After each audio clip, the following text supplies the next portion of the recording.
You know, over at OSU Tulsa, which is the former grounds of the Booker T. Washington School, a proposal has been submitted to put a historical marker for the old school.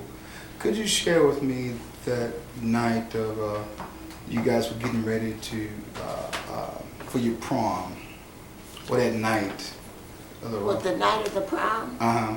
Well, the night of the prom, of course, they had, the hall was all decorated and everything, you know, for the dance.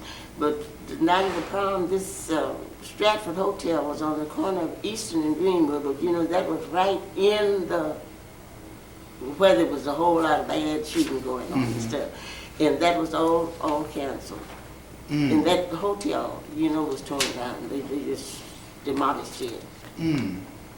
So when the ride was over, it wasn't nothing down here on Greenwood. The hotel was all blowed up and everything. It wasn't anything down there. So the prom was evidently canceled. The prom had to be canceled. wasn't nobody going. Yeah.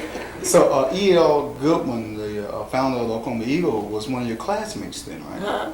E.L. Ed Goodwin? Well, Ed was a half a grade behind me. See, I finished in 22. Okay. If I'm not mistaken, Ed finished in 21. 21. That's right. Right. He and his sister. Yeah, Anna. Edward, the Hollingsworth, the Coma Taylor, all of that was in, that was their finishing year. Thanks for sharing. She brought out an interesting point about the Stratford Hotel. That was one of the most Oh, expensive that pieces of property And it was beautiful. that we've it heard. was beautiful. And Stratford had to leave. He had to flee Tulsa and was charged with being a fugitive, and he was a lawyer. And that haunted him the rest of his life to be on the run. It was not until about 1997, about 2 years ago, that Stratford's name was clear, that Representative Ross and the Greenwood Cultural Center had a very big program, and Stratford's relatives came in, his grandchildren, one of them had been a UN ambassador, and they were lawyers and prominent people in Chicago. And his name was finally cleared. And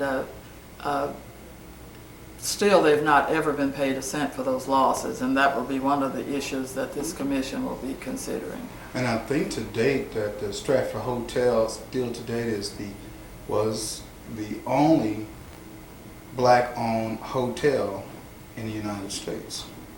Probably. So thank you so much. This was fascinating. And thank you. Can I ask you, how did your